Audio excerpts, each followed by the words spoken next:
Why, you should be dead. Yeah.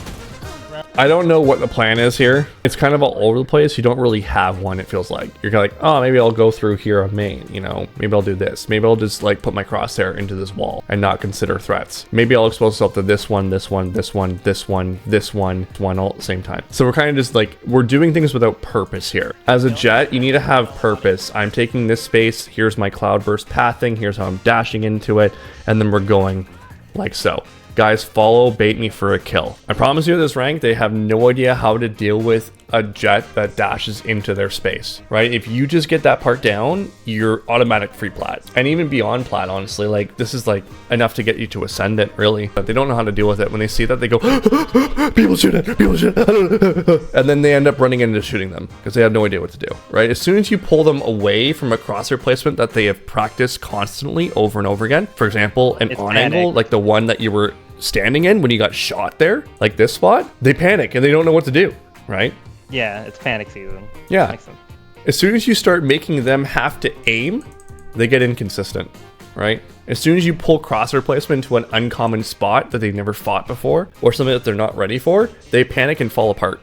They crumble, right? But this fight, 100% at their rank, they're gonna hit that every time. Why? Because they see it all the time. They run into the situation all the time. This guy's fully running across your screen and still hits a headshot. That's how consistent they'll be on those angles. But as soon as they dash, you get in that space, they're like, I don't know what to do anymore. It's over, right? You gotta get past the choke points. That's the big key. Yeah. Get past these dead zones here. Get past this one. That's all you gotta do. Once you get out into no man's land over here, they will crumble, okay?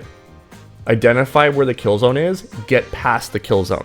Split's all about dealing with these choke points, getting past those choke points. It's all a choke point map. Once you're out into the open, it becomes a death match.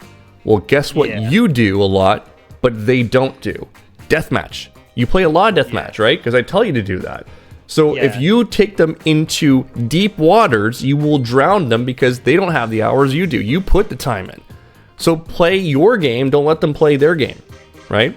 Yeah. Their game is sitting there and watching a choke point and shooting you as you come in like a turret, right? I'm a KJ turret, here I am shooting, right? Get past that point and make them feel awkward. Are you sick and tired of being stuck in the same rank over and over again? Check out Premium Coaching for a new perspective on how to rank up and get past those nasty little sticking points. It's your time. Okay, so let's start off with the first peak that you do. Tell me how you feel about this peak. Tell me what's wrong with this peak. I think it's just maybe I did it too quickly. Maybe. Yes. Or that. Yeah, I think it was just too quick. Because I asked for a blind, but then what happened was they kind of, once I peeked, my brain wasn't ready, in a sense. And I could have died here too. Yes, exactly. Now, here's the thing. The method of how you peek this is incorrect as well. Watch it back again. Do you need me to do it in slow motion so you can see? Move it Is it that I did a diagonal peek? You got it. I'm not even looking at the key presses right now, but there's definitely moments here where you're like pressing both of them at the same time because you're traveling this direction like that. Make it clear like that. Or start here and just swing right out on the right. Okay, and that's going to be so much better. Any diagonal peek that you do here, it's going to be inefficient. It's going to make things all over the place. You actually did quite well with stopping and standing still with that, so that's one thing that we'll give you credit for sure. This is all good. Nice. Another thing that I don't talk about a lot, this right here, the shooting error and the numbers. This 3.25 is the varying degree of how wide your potential of shots. Yeah, your potential of shots could be. So if you have a 3.25, cool. That's like a wide freaking radius of a possibility. Okay. That's interesting. I didn't know that. So cool. When you have your movement, you can see the line goes up to this height. The movement shoots that potential so much more higher. Yeah. So now you're like shooting all over the place. And this is why you whiff shots a lot of times. So if you're looking at that, it's like it gives you a degree, it gives you an idea of just how inaccurate you're going to be with the movement and shooting. Yeah. Okay. That's interesting. All right, that's cool. And now as you go through, you start to try to recover it, but you'll notice because of this, if you don't spend enough time in recovery between the shots, it shoots up quicker. The ratio of the recoil shoots up more. So then that variation again is going to shoot up again, obviously with the recoil. In terms of the peak, you could ask for the flash to be thrown from here to here. I think it's like in this spot, throw it from here to here, and that makes it faster. And they can throw it right away. You just throw it instantaneously. That helps a little bit because if they're coming out through here and the flash gets thrown this way, they have to pull crosshair placement to here to break it, and then you have a free shot from here. Yeah, and then they have to focus on, they have to flick they'll have to like kind of essentially flick over to see me again if they're not holding. Makes Yeah. sense. Absolutely. Get a shotgun show. 3 out, looking at me. 4, at least 4 here, maybe all. I'm backing up. Okay. Rule for your dash. I'll try to peek for you and just set a blind so that way you can get a shot. If you're peeking it on angle, like this, first of all, peek it short, right? More shallow than this. There's no need to swing this entire thing. Just peek like the angle that you intend to fight. So peek in and out. That way you're playing off of the natural cover a little bit easier. There's going to be times when you want to swing wider, right? Like if you ask for a flash, then it makes sense to swing wider. Or if you have some utility or people peeking with you, then it makes sense to swing wider. But if you're playing like to fall back, there's no need to overextend the peak. That's the first thing, okay?